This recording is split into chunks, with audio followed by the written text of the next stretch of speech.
All children are facing new challenges and new opportunities during COVID-19.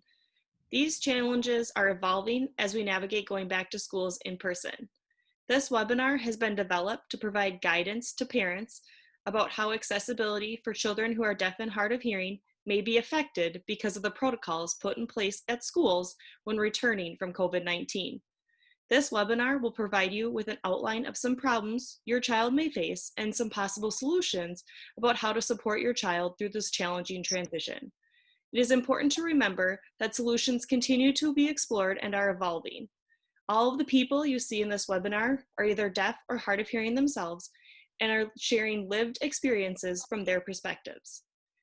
Please share your experiences understanding people speaking when they're wearing masks. I think in my experience, a lot of time has been with family, and it's been a tough time understanding people. If they're laughing a lot, or I'm not understanding what they're laughing more often than I normally would be. And also, I'm not sure who's speaking. You've shared about what some of the challenges are when the people are wearing masks, but now could you talk about how you feel, how you have felt, or how you are feeling when you approach someone and they're wearing a mask? I guess I really feel left out.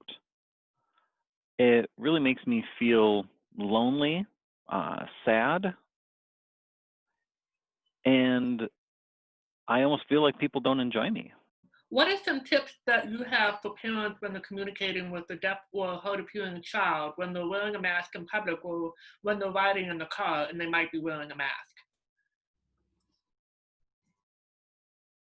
For riding in a car, I would think it would probably be better to, if you're not driving, if you're stopped at a stoplight or something, you could write a note real quick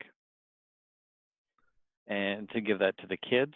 Or for if you're, I guess, in general public, writing a note or using text messaging. I don't know how well the speech to text works when you're wearing a mask, but that might be an option also.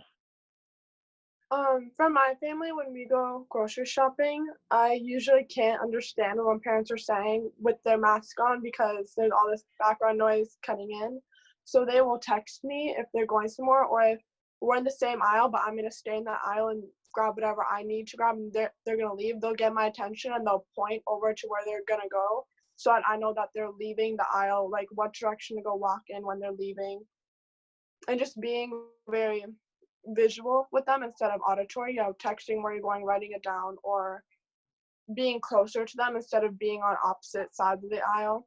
Because you can be by your family because you guys have to go home together already, but just having that known agreement that you guys are gonna communicate with each other, even if it's not through spoken words. Is how are you preparing yourself emotionally to return to in-person classes? I guess I do have a lot of concern about that being left out, like Luke said earlier, and just the limited accessibility for the emotions on the face and the facial expressions. I guess maybe practicing a little bit with the family or friends who, have been staying in place together. What are some things that parents could be thinking about and asking for to help their children to have better access? So for me, I do not use an interpreter in my classrooms, but when I got into high school, I started using a DHH teacher and, wearing hearing aids and all that. And we were asked to write our own emails to our teachers about it, but a younger kid will either not have access to write it or maybe not know the right words. So for parents to have a conversation with their kids, like, okay, you're going back to school, what are the things that you maybe want to tell your teacher, you want me to tell your teacher, and then kind of getting the more younger language that they have, and then you can translate it and make it more understandable for a teacher as into what the kids need.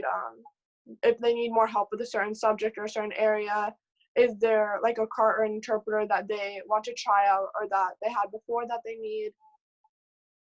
and just making it more, I guess, understandable to an adult what they need rather than, well, I don't know what I need, but I like this, to like make it assertive. What are some things that you would like parents to tell their teachers specifically about accessibility? The importance of parents really making sure that the teachers are aware what access that student needs, because sometimes there are other teachers or interpreters that are not saying anything, or they forget to say something to a particular teacher, and it needs to be said. So I think that's very important for the parents to make sure that the teachers are aware of everything that their student needs, everything that needs to be provided for them, for that deaf student, and to tell them if they're missing something. What are some things that parents need to remember with that social distancing and communication? Yeah, I did have one thing that come to mind just from my own personal experience at my high school. Really used to touching, hugging, handshaking, bumping fists, and those types of things. And I'm thinking without, it might be more stressful for us because we're human and we need to make social contact too. So I think that's one of the things to keep in mind. I guess I would just say advice for teachers and parents would be to be patient with the kids, be understanding. If they say what a bunch of times and they ask you to repeat it, to slow down and say it differently, they're not doing it to like just play games with you or to annoy you or just because they feel like it. Like they truly, if it annoys you, it probably annoys them 10 times more that they have to ask you so many times just to get what you were trying to say the first time. So be understanding that it's not their fault. They're trying harder than most people to understand you. And just like give them space and time if they feel really agitated by it. Let them take a break and like relax or calm down. Yeah, I think the parents will need to remember, when we're very stressed, situations may be very stressful, is to give the kids time and, not need to control them all the time, but and check in with them, make sure that they're okay, that they're, make sure that they're not being left out or feel that they're being left out, and to really have sympathy and understand what's going on. And, try different methods, try writing, try texting, try whatever works best for them. So I think we're just going to wrap that all up. And I just want to say thank you again for your time and for sharing some of your personal experiences, and then also some of the challenges that you anticipate you yourself are going to have to be preparing for. So thank you very much.